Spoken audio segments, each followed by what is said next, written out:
About 10 years ago, I saw an ad on TV, and it had a woman scantily clad running through the streets of New York wearing a pink tutu. And she was launching her new perfume. And that perfume was Lovely by Sarah Jessica Parker, fresh from her Sex and the City success. And it got me thinking, because I know you probably can't tell, but I'm not a pink tutu wearing kind of person. But I assume there must be thousands of women, millions of women out there who would aspire to be her and would think, if only I could run through the city in my ballet kit. And they would think, I'm going to go into the shop, I'm going to buy that beautiful bottle, that beautiful pink box, I'm going to take it home, spray it on my skin. But what if they hated it? And that led me to a little mini epiphany that got me interested in scent and flavour and who we are as consumers. Because I think what we find is that perfume brands are thinking about the name, the packaging, the shape of the bottle, the advertising. And the last part of the consumer journey, of this journey, is actually the scent itself. And smell is very much trend related. It doesn't exist in a vacuum. We're all caught up, just like fashion, into scent. And I think it's very hard for us to say to somebody we don't like what they smell like, even harder perhaps than saying, yes, your bum does look big in that.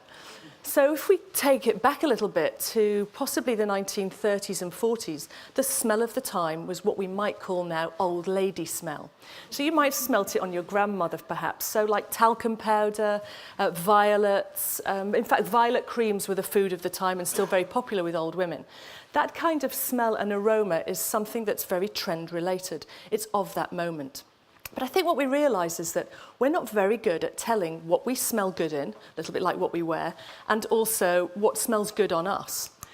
And so back in the 1980s in a department store, this was developed. Because I think you may have had this experience. You go into the store, you spray some on your wrist, you work up your forearm, you can't remember which one smells good. You leave the store smelling like air freshener and parties and cupcakes. It's all very weird and you get confused and you don't bother. Or you're overwhelmed by it and you need advice. And this is why this was developed. So the idea, the premise was that you would show this to the customer and the results were over the 80% success rate. And the customer would pick one of these rosettes they were most attracted to. And based upon that, the person in the department store would then be able to tell you what kind of fragrances you might like. So for example, if you're the sort of person right now that's attracted to the F, they would be telling you this. You're emotionally stable, you have an extroverted mood tendency, you're quite conservative, you're probably in the older age group, you like dark reds, greens, you radiate a warmth, you prefer well-made, durable things, and the sort of fragrances you might like would be woody, vetivers and tobaccos. And based on that, I extrapolated this a little bit forward and thought, well, you probably like nutty, smoky flavours, you like a barbecue, you love the smell of fire, you may smoke or come from parents who smoked, you like fresh air, you're the sort of person that would open the windows, and you're the type of person who would be likely to run away as a child. It's a lot of information, right? Brands love this. They're desperate to get this information about you so they can sell you products.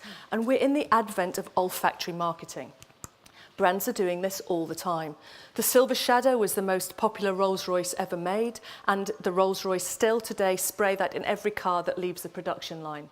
Hamleys spray all of their stores with the fragrance of pina colada to make parents linger longer. Every single Timberland throughout the world smells exactly the same. Even the Eiffel Tower has a scent brand. Religions have been doing this for millennia. They know just how to heighten the experience of the congregation.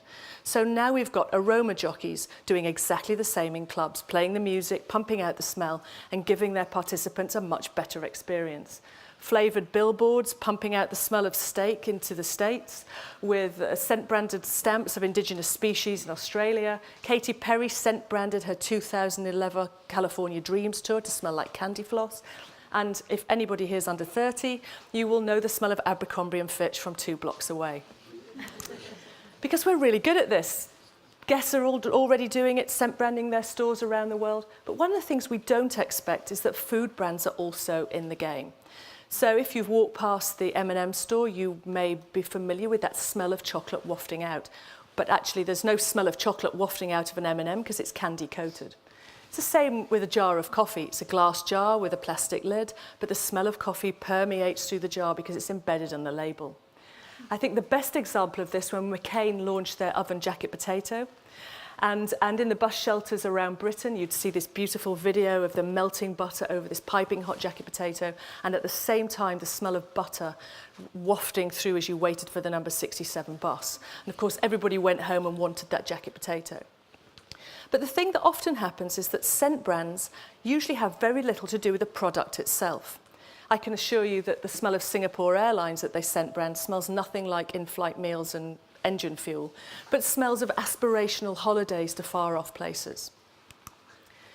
So one of the things that we know is that we have a 10,000 scent recall. We can think, oh, I know the smell of that, but it's very hard for us to articulate what that thing is unless the object is there. So we might smell lemons, but we know it's familiar, but we can't put our finger on it, unless it's bubblegum. Bubblegum is the most easily perceived smell for us. It comes in 83%, and the one behind it is licorice. There are two most recognizable smells without the object present. So there were some studies and tests done on how good we are at perceiving smell. And there was an experiment with some blindfolded participants, and they took an everyday object, passed it in front of the noses of these participants and said, "What is it?" And they'd go, "Oh yeah, it smells familiar." They know that smell. And most people said, "That's a strawberry, smells like a strawberry." The second most common answer was fruit. The third most common answer was a flower. And the fourth was a cleaning product. And the object itself was an apple.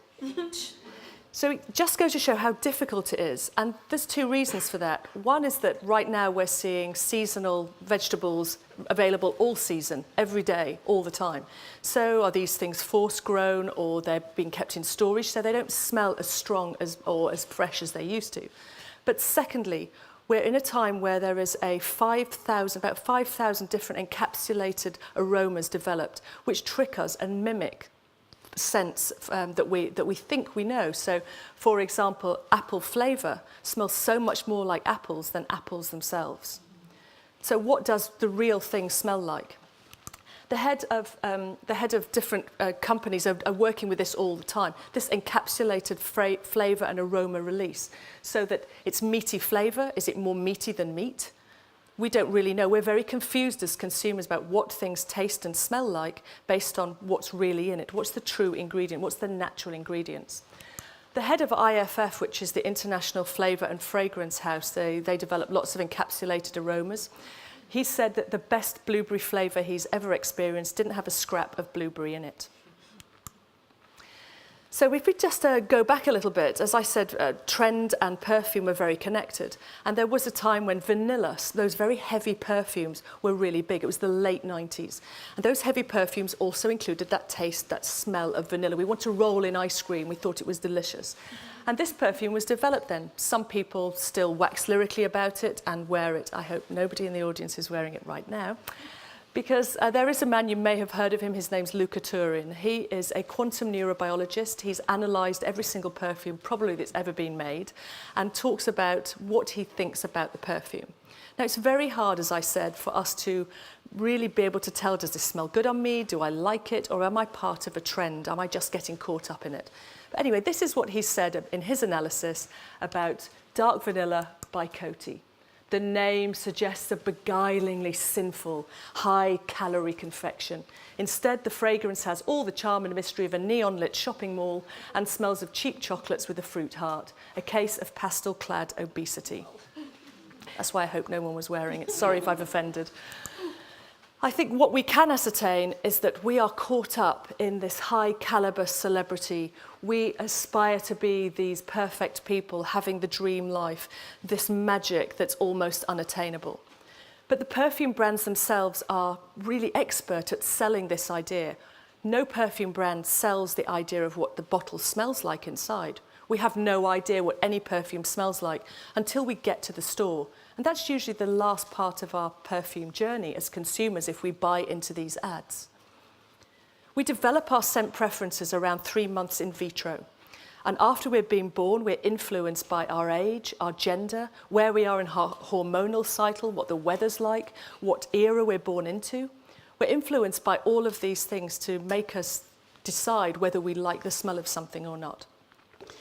But I can tell you that the future of perfume and scent, the people who are focusing on that the most are not the perfume brands.